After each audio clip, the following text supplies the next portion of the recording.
pas le seul cadeau licorne que j'ai reçu. Et je la trouve trop belle.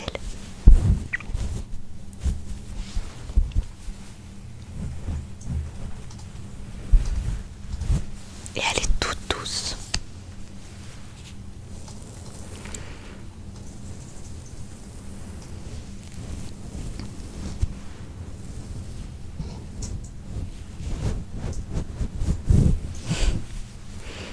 Je te fais un petit massage avec les poils de la licorne.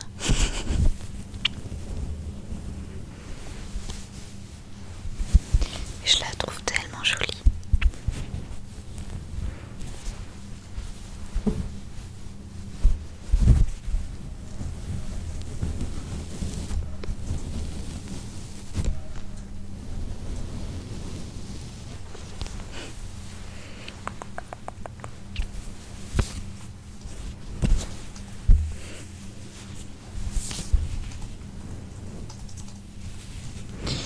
Et maintenant je vais passer à une autre peluche de licorne que mon frère m'a offert. Elle est un peu plus grosse que celle que je t'ai montrée. D'ailleurs je ne sais pas si elle va rentrer dans le champ de la caméra.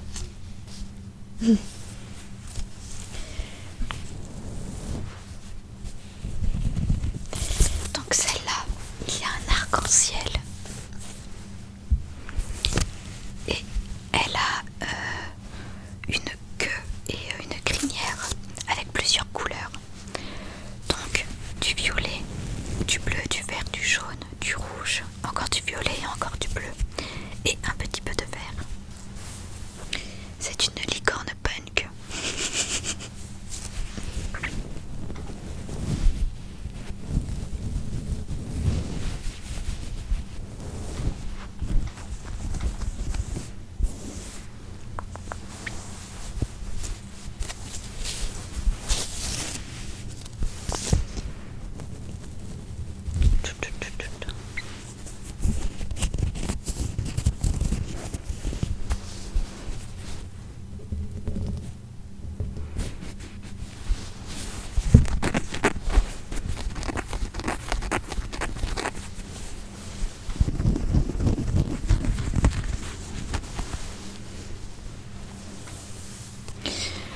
Ensuite, encore dans le thème licorne, une tasse que la tante de mon copain m'a offert et que je trouve super jolie.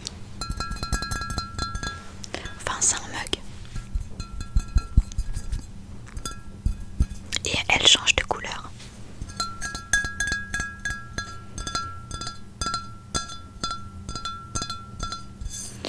En fait, l'arc-en-ciel là que tu vois rouge, il change de couleur pour devenir vert dès qu'on met un liquide chaud dans le mug.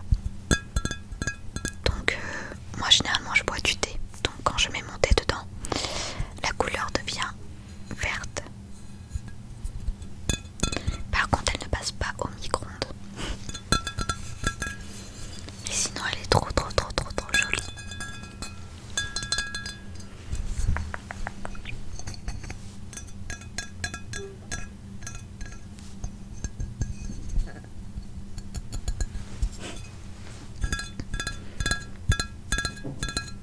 Et avec la tasse, il y avait également un petit livre où il y a plusieurs recettes dedans. Des recettes qu'on peut faire avec la tasse, puisqu'elle ne passe pas au micro-ondes. Donc il y a une recette chocolat chaud traditionnel, chocolat chaud au mini marshmallow. Celle-là par contre elle m'intéresse. Chocolat blanc chaud aux épices, chocolat viennois, chocolat chaud à l'orange, chocolat chaud à la chantilly et aux éclats de cookies. Celle-là aussi, elle m'intéresse. Donc voilà, il y a plusieurs recettes dedans. Et c'est super cool. Donc je trouve que le livret est mignon.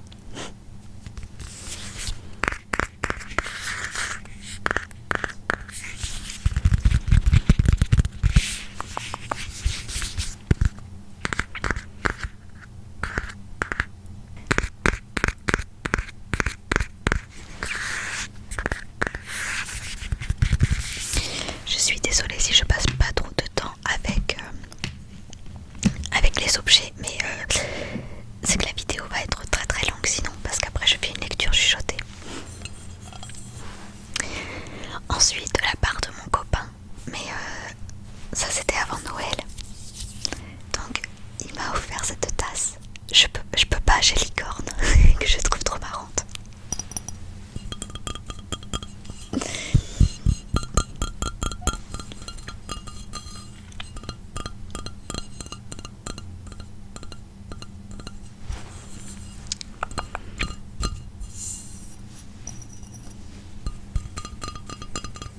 Et celle-là, elle passe au micro-ondes.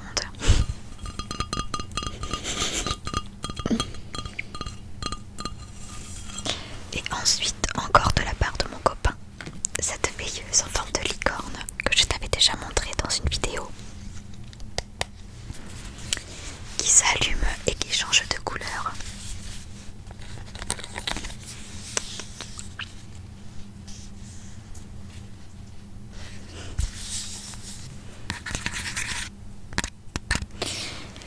Je pense que je vais bientôt sortir une vidéo où je te montre ma collection licorne parce que j'ai tellement plein de choses licorne.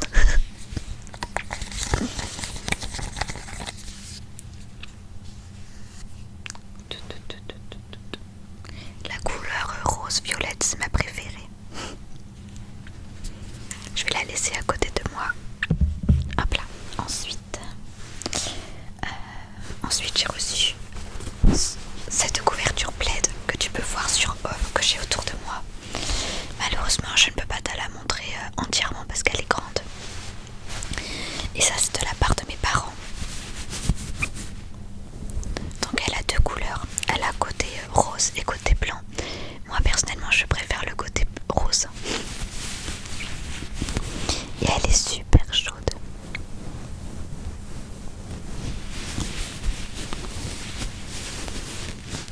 Elle est chaude et douce. On est trop bien à l'intérieur. Pour regarder Netflix, c'est parfait.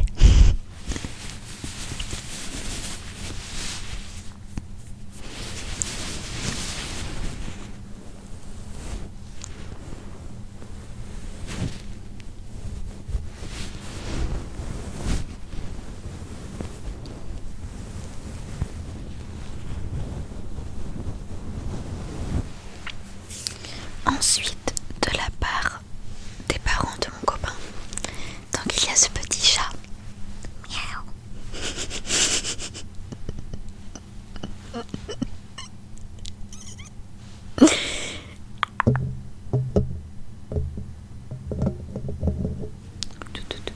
Que je trouve super mignon.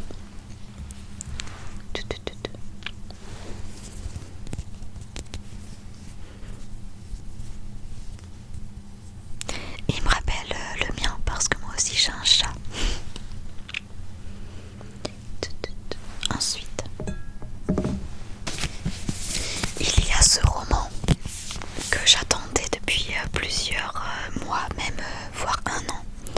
C'est la suite de L'école du bien et du mal, donc le dernier tome que Soman Genani a sorti. Donc le tome 5, je crois. Malheureusement, je ne vais pas te lire le résumé parce que sinon ça va te raconter la suite et je n'ai pas envie de te spoiler. Parce que pour le moment, je te lis que le tome 1. Mais celui-là, c'est le tome 5. Et entre-temps, il s'est passé beaucoup de choses. Et il fait 600 pages, je crois. Il me semble que c'est le plus long tome de la série.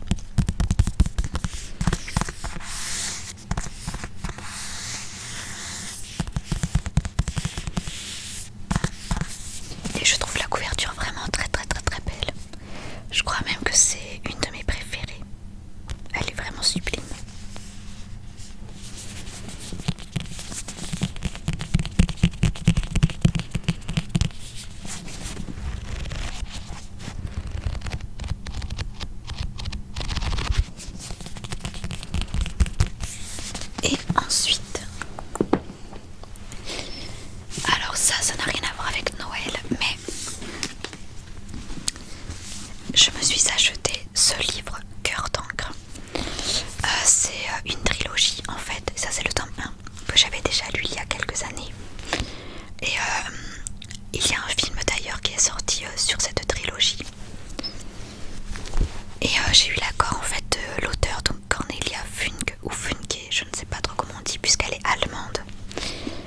Et en gros, elle m'a autorisé à lire la trilogie sur ma chaîne. Et donc, étant donné que ça faisait longtemps que je n'avais pas lu Cœur d'encre et que je n'avais pas le livre chez moi, puisque je l'ai lu quand j'étais au collège, donc ça remonte à très très loin. Donc je me le suis acheté et j'adore la couverture. Elle est simple mais jolie.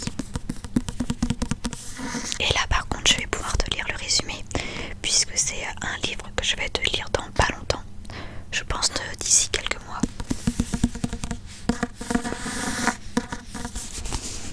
Et si tu aimes tout ce qui est magie fantastique, alors ça va te plaire. Maggie, 12 ans, vit seule avec son père, Mo. Comme lui, elle a une passion pour les livres. Mais pourquoi Mo ne lit-il plus d'histoires à voix haute? Ces livres auraient-ils un secret? Leurs mots auraient-ils un pouvoir? Un soir, un étrange personnage frappe à leur porte. Alors commence pour Maggie et Mo une extraordinaire aventure, encore plus folle que celle que racontent les livres. Et leur vie va changer pour toujours. Lire n'a jamais été aussi fascinant et aussi dangereux. Le premier tome d'une magnifique trilogie fantastique par l'un des plus célèbres auteurs contemporains pour la jeunesse. Donc, voilà pour le résumé. Et j'ai vraiment hâte de lire cette trilogie parce qu'elle est vraiment géniale. Et moi j'adore tout ce qui est magie, fantastique, les mondes un peu imaginaires, tout ça. Je suis totalement fan. Et maintenant, je vais passer à la lecture chuchotée. Donc, pour cette lecture, j'ai décidé de prendre un nouveau livre. En fait, la maison d'édition Hachette Heroes m'a donné l'autorisation pour lire tous les livres Disney qu'ils produisent. Et donc, en fait, j'avais le choix entre l'histoire de Réponse revisitée, l'histoire de La Belle et la Bête également revisitée, l'histoire de Anna et Elsa, l'histoire de La Belle et la Bête, parce que j'ai plusieurs livres de La Belle et la Bête en version revisitée. Mais mon choix s'est porté sur l'histoire de la petite sirène. Tout simplement parce que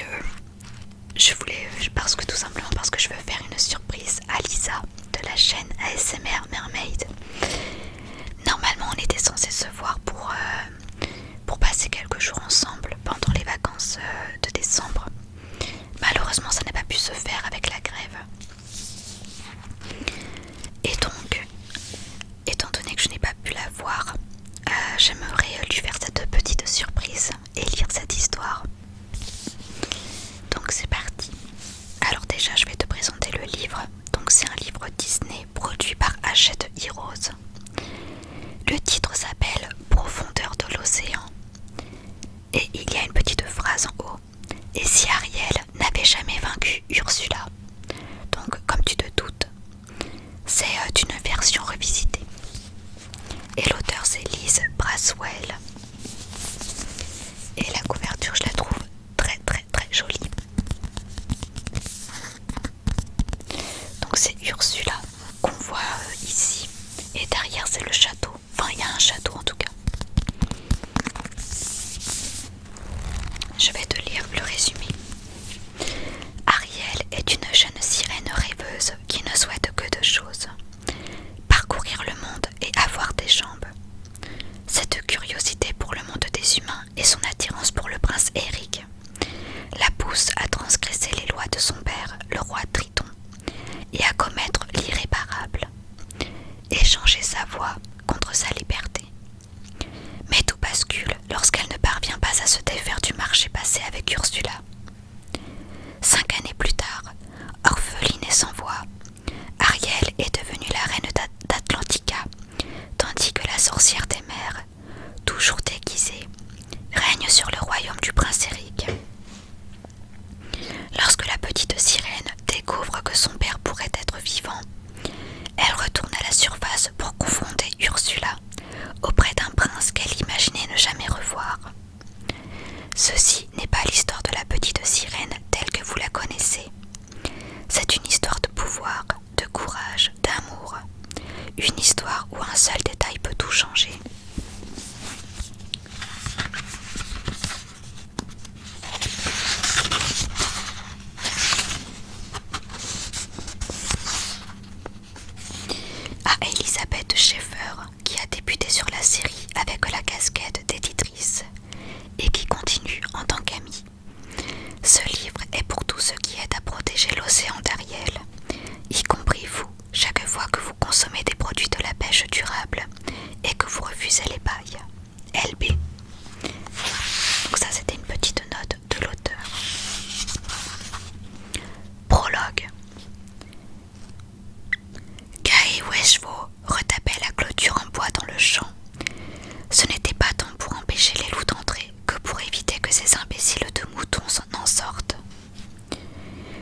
bergers, qui n'étaient pas beaucoup plus intelligents, pouvaient ainsi les surveiller.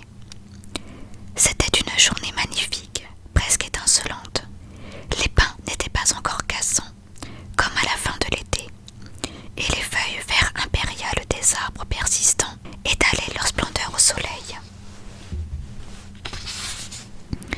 Les montagnes étaient parées de fleurs de mi-saison et de cascades mélodieuses. Les nuages étaient gonflés comme de l'ouate. La seule fausse note dans la symphonie de la nature, c'étaient ces relents putrides, portés par le vent depuis les plaines du sud.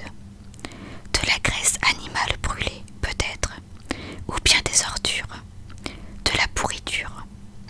Par ce temps si plaisant, tout le monde au hameau vaguait à ses corvées.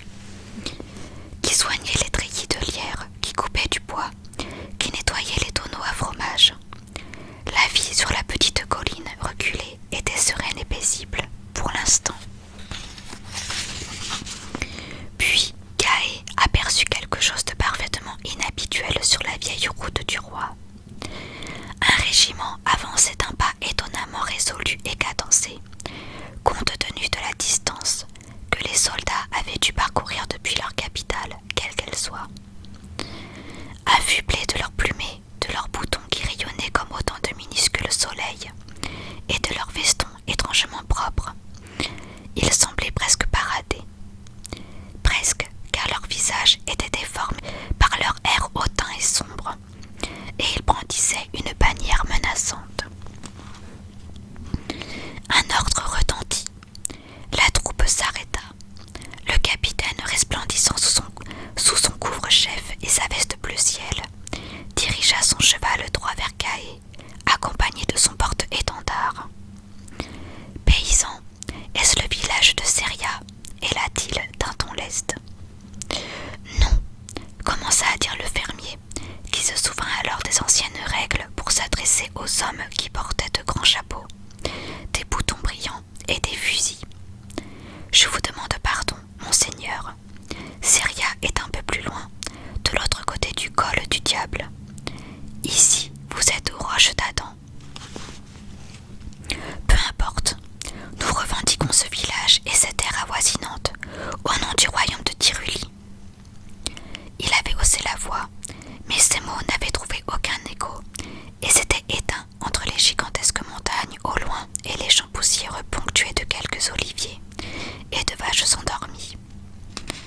Les villageois alentour s'interrompirent et s'approchèrent lentement. « Je vous demande pardon une nouvelle fois, monseigneur, » continua Gaé poliment.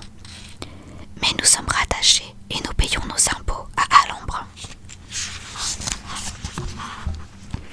Quelle qu'était votre situation auparavant, vous êtes maintenant des citoyens de Tyruli et devez allégeance au prince Éric et à la princesse Vanessa.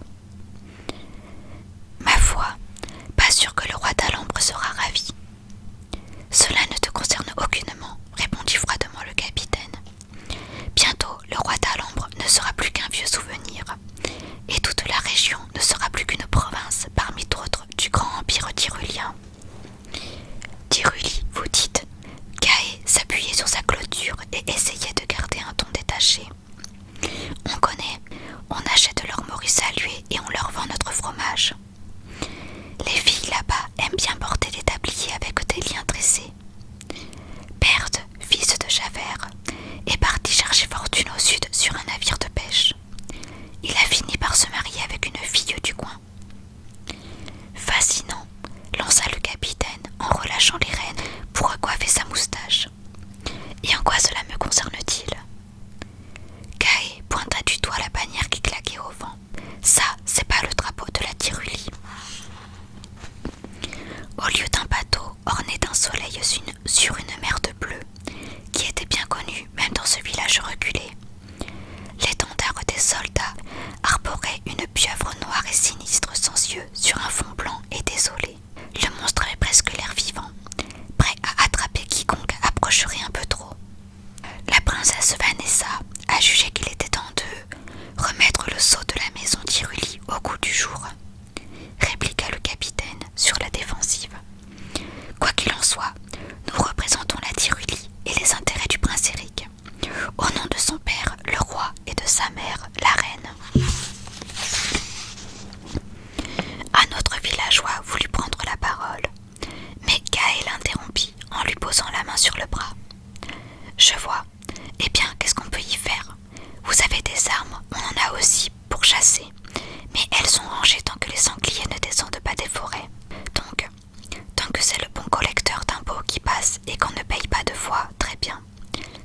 vous avez dit. On est des citoyens tyruliens maintenant. Le capitaine le dévisagea sans sourciller. Il plissa les yeux, comme s'il essayait de démasquer les intentions de Caé, qui le regardait vaguement en retour. « Tu as choisi la voie de la sagesse, paysan, » dit finalement le capitaine. « Vive la Tyrulie !» À leur tour, les habitants du rocher d'Adam grommelèrent sans enthousiasme. « Vive la Tyrulie ! Nous reviendrons par ce chemin après avoir assujetti Seria. Préparez vos meilleurs quartiers pour nous accueillir après notre triomphe sur Alambre. » Sur ce, le capitaine beugla des ordres inintelligibles et trotta en direction de la route, toujours suivi de son porte-étendard. Dès que le régiment fut hors de vue, Caé secoua la tête. « Convoquez une réunion, soupira-t-il. Faites passer le mot. Nous devons rassembler les filles et les envoyer dans les collines pour ramasser des champignons ou n'importe quoi. Pendant plusieurs semaines, tous les garçons en âge de porter une arme doivent partir avec le bétail ou à la chasse. Et tous les autres, préparez-vous à enterrer l'or et tout ce que vous avez de précieux quelque part où ils ne pourront jamais le trouver. » « Mais pourquoi tu as cédé si facilement ?» demanda l'homme qui se tenait juste à côté de lui. « On aurait pu prévenir Alambre.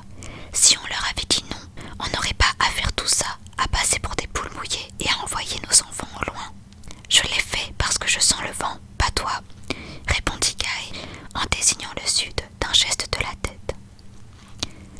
Juste derrière la crête, où les monts véraliens se lissaient vers les plaines, s'élevait une colonne de fumée. Elle était plus épaisse et plus turbulente qu'un panache de feu de joie, cendrée noire et répugnante comme le péché. « Caraccio » demanda quelqu'un, incrédule. C'était en effet de là que semblait provenir la fumée. À en croire le volume et la couleur, il ne devait rester du petit village que de la braise et de la terre calcinée.